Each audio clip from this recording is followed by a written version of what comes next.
Good evening, Troop 168. Hey, welcome to the first edition of Scouting at Home with Mr. Bredemeier.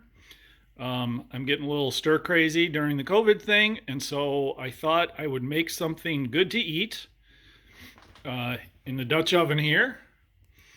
And what I'm going to make is something called Gooey Caramel Cinnamon Rolls. There is a fantastic website. There's a bunch of them with Dutch oven recipes. But this is my recipe here actually for gooey caramel cinnamon rolls. I found it on a website called 50 Campfires, which I find lots of good stuff on. But essentially, I am going to take these cinnamon rolls that come in those little containers there, and also come with a little thing of frosting that we're going to use later. I am going to cut them up, which I will do shortly. I'm going to line my Dutch oven with this Dutch oven liner, which I like to use, on a trivet, by the way. And then I'm going to mix up some brown sugar, some graham cracker crumbs, which I've pre-measured and have sitting out there, along with a teaspoon of ground cinnamon. And that will go on top of these cut up cinnamon rolls. And then I'm going to get to bake them, and then we're going to put some other good stuff on top. So I'm going to do a little bit more of the prep work, and I'll come back in a second and show you a little progress. So Scouts, welcome back. Here are the cut up cinnamon rolls in my Dutch oven, and here is my combined brown sugar, graham cracker crumbs, and cinnamon. And now I am going to see if I can hold the phone and put this in the Dutch oven at the same time without making too big of a mess. So we're going to sprinkle this on top like so, and then we're going to go cook it. So now that I've prepared the items in the Dutch oven, which if you're curious, that's what it looks like. I'm going to get my coal started so we can start cooking this. I've got my coals already in the Dutch oven, and I've prepared some paper here that we're going to use to start it. I have it sitting on top of a little thing that I actually use to do my Dutch oven cooking, and I use a little tray just to keep burn marks from showing up on top of my little thing of pavers here. So we'll get the coals going, and then we'll get cooking. So one thing I wanted to point out, unfortunately I gotta hold my phone here while I do some of this. Maybe next time I do one of these I'll borrow the old GoPro from Tyler. So I do like to start my coals with newspaper, and one thing I wanted to mention to everybody is you need to get your newspaper underneath there, but try not to cram so much newspaper underneath there that it's so tight and you don't get any air movement, because you do need some air movement, and there are slots there on the bottom of your chimney. That's why it's called a chimney, so that you can get the heat going and get it coming up through the top to get those coals going. And as long as you do that, you should be good. People have a tendency to start these, and if they don't see a lot of flame, or all of a sudden see the coals really going, they want to pick it up and put more newspaper underneath there. Chances are, if you just give it a little bit of time, as long as it's smoking, your coals will catch. So be back in a few. So folks, we're coming along great. Like I mentioned, my chimney was smoking away. Now I'm seeing a little bit of a flame. You can see my coals starting to turn. A few more minutes and we'll get some coals on the Dutch oven. So guys, my coals are all ready. I've got my gloves. I've got a pair of tongs here that I use to move coals around.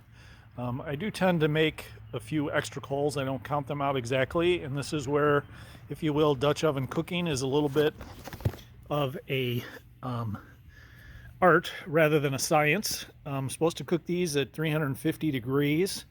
I know that's around 10 on the bottom, 20 on top. I think I actually got 21. I did kind of double check. I'm going, and I could probably go a little lighter than that.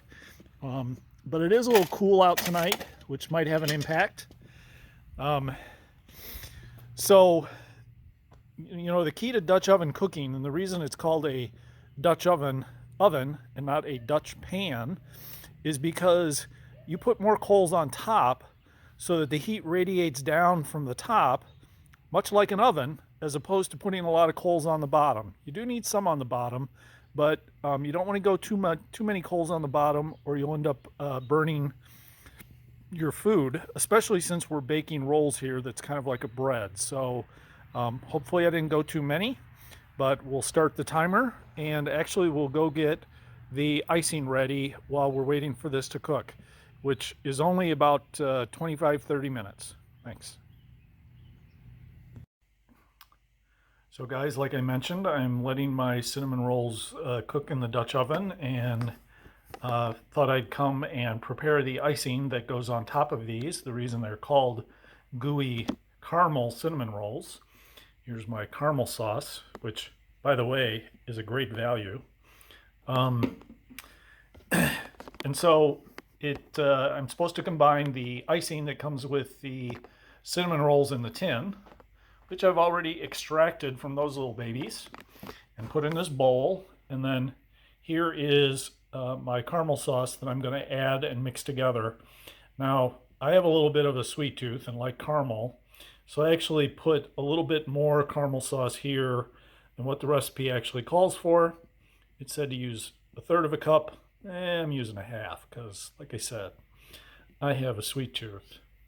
So I'm going to mix all this together now, and in short order, my cinnamon rolls should be done, and we'll come back and put the icing on top and give them a taste.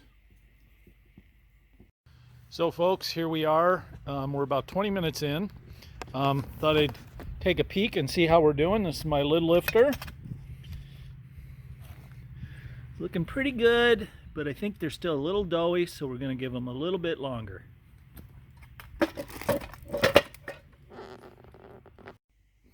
So here is the cinnamon rolls, fresh off the coals, back in the house. And now we're going to drizzle on the topping, which, as I mentioned, is caramel and the icing. You can see it here, kind of all mixed together. So we're initially here. I'm gonna, so that I get it all, I'm gonna obviously use the spatula and get it all out. But initially here, because it does say to drizzle, it's raining, it's pouring, it's drizzling.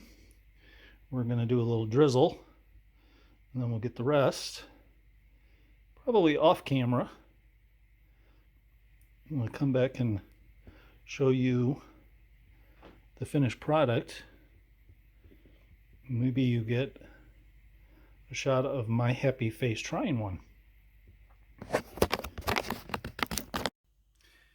Hey, so I hope everybody's keeping safe, and I hope you enjoyed my little demonstration of Dutch oven cooking and the Gooey Caramel Cinnamon Rolls. I got to tell you, this whole COVID situation has certainly been getting to me. So I had to call my doctor the other day, and I said, "Doctor, I just don't feel right." I said, "1 minute I feel like a teepee, and the next minute I feel like a wigwam, and then I'm a teepee, and then I'm a wigwam." He said, "Hey, I know what's wrong with you. You're too tense." So anyways, guys, thanks. And by the way, I want to make this a challenge. And so any scout who posts a video demonstrating a scout skill using the edge method will get some swag from Mr. Bredemeier. Not sure what it's going to be. Might relate to what you do. So if you teach other scouts how to tie a knot or some other scout skill, I'm going to get something for you. So again, hope you enjoyed the first installment of scouting around the house, maybe. Anyways, enjoy.